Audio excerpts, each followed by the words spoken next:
கர்த்தருடைய பரிசுத்த நாமம் மகிமைப்படுவதாக.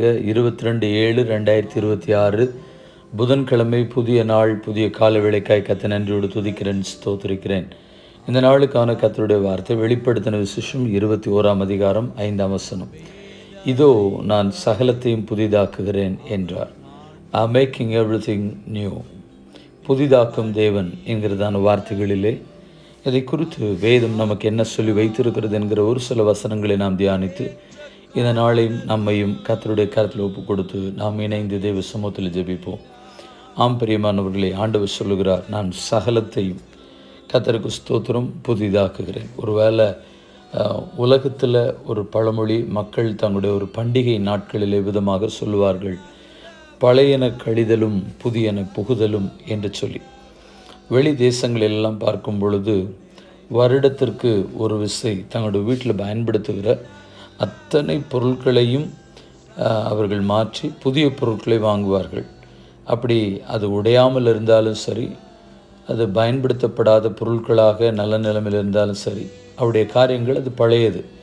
அதை என்ன செய்வார்கள், தூக்கி குப்பையில் வீசிவிடாதபடி அந்தந்த வீட்டினுடைய வாசல் முற்றத்திலே அவர்கள் வைத்து விடுவார்கள். தேவைப்படுகிற மக்கள், ஏழை எளிய மக்கள், அவர்களுக்கு அது புதிய பொருள், அதை அவர்கள் எடுத்துக்கொள்வார்கள். இப்படி தங்களுடைய வீட்டை அவர்கள் தூய்மைப்படுத்துவார்கள்.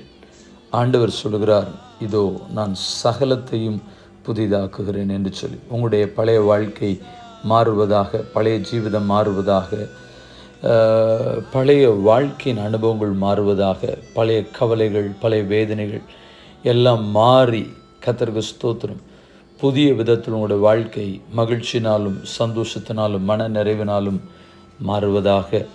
ஏசாயா 43ஆம் அதிகாரம் 19ஆம் வசனம் சொல்கிறது, இதோ நான் ஒரு புதிய காரியத்தை செய்கிறேன், இப்பொழுதே அது தோன்றும், நீங்கள் அதை அறியீர்களா என்று சொல்லி.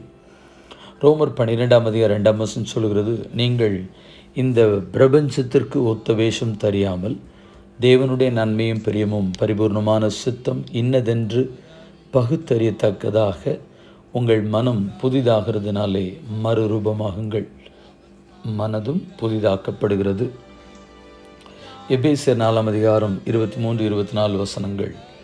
உங்கள் உள்ளத்திலே புதிதான ஆவி உள்ளவர்களாகி மெய்யான நீதியிலும் பரிசுத்தத்திலும் தேவனுடைய சாயலாக சிருஷ்டிக்கப்பட்ட புதிய மனுஷனை தரித்து கொள்ளுங்கள். வாழ்க்கை புதிய அனுபவம், மனது புதிய அனுபவம், சகலமும் புதிய அனுபவம். 2 கொரிந்தியர் 5:17 சொல்லுகிறது, இப்படி இருக்க ஒருவன் கிறிஸ்துவுக்குள் இருந்தால் புது சிருஷ்டியாயிருக்கிறான், பழையவைகள் ஒழிந்து போயின, எல்லாம் புதிதாயின.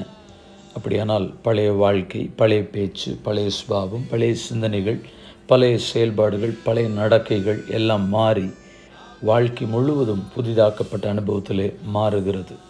ஆம் பிரியமானவர்களே, புதிதாக்கப்பட ஒரு அனுபவத்தில் நாம் வளருவோம், மாறுவோம். கர்த்தர் நம்மையும் நம்முடைய குடும்பத்தையும் ஆசீர்வதிப்பாராக. நம்முடைய வாழ்க்கையும் மாறட்டும், வாழ்க்கையின் ஜீவிதம் மாறட்டும், மகிழ்ச்சியும் ஆனந்தமும் நம்முடைய வாழ்க்கையில் தங்க நாம் இணைந்து கண்களை மூடி நாம் ஜெபிப்போம். பரிசுத்தமுள்ள தேவனே, இந்த ஆசீர்வதிக்கப்பட்டதான புதிய நாள் கால வேளைக்காக நன்றி. புதன்கிழமை ஆண்டவரே, இந்த புதன்கிழமை எல்லாமே புதிதாக்கப்பட்ட அனுபவத்தில் ஆண்டவர் வாழ்க்கையில் பழைய வாழ்க்கை, பழைய ஜீவிதம், பழைய பேச்சு, அதே பிரச்சனை அப்படின்ற சூழ்நிலை இல்லாதபடி எல்லாவற்றிலும் ஒரு மாற்றமடைந்த வாழ்வு உண்டாக ஆண்டவரே, பழைய நிலைமைகள் மாறி புதிதாக்கப்பட்ட அனுபவத்தில் மகிழ்ச்சியும் ஆனந்தமும் செழிப்பும் உயர்வும் மேன்மையும் இயேசுவின் நாமத்தினாலே உம்முடைய ஜனங்கள் ஒவ்வொருவருக்கும் உண்டாக்கப்படும்படியே ஜெபிக்கிறேன். ஒருவேளை இதெல்லாம் என்னுடைய வாழ்க்கையில் புதிதாய் மாற்றப்பட்டால் நன்றாக இருக்கும் என்று எதையெல்லாம் எதிர்பார்த்து ஜெபிக்கிறாங்களோ, பரலோகத்தின் தேவன் தாமே அவைகளை புதிதாக்கி மாற்றி கொடுக்கவும் பிதா குமாரன் பரிசுத்தாவின் நாமத்தினாலே ஜெபித்து ஜெபத்தை ஏறெடுக்கிறோம். எங்கள் பரிசுத்தமுள்ள நல்ல பிதாவே, ஆமென். வாழ்த்துக்களுடன் ஜெபங்களுடன் pastor Jebadas. WhatsApp 9345353730. May Jesus bless you all. Amen. நேற்றைய தினத்தில் கேட்கப்பட்ட கேள்வியும் அதற்கான பதிலும், நான் காத்து கொண்டிருக்க என் பலன் எம்மாத்திரம். யாரிடத்தில் சொன்னது? யோபு தேமானியனாகிய எலிப்பாசிடம் சொன்னது. யோபு 6ஆம் அதிகாரம் 11ஆம் வசனம். இந்த நாளுக்கான கேள்வி, புதிய மனுஷனை தரித்து கொள்ளுங்கள். யார் யாரிடத்தில் சொன்னது?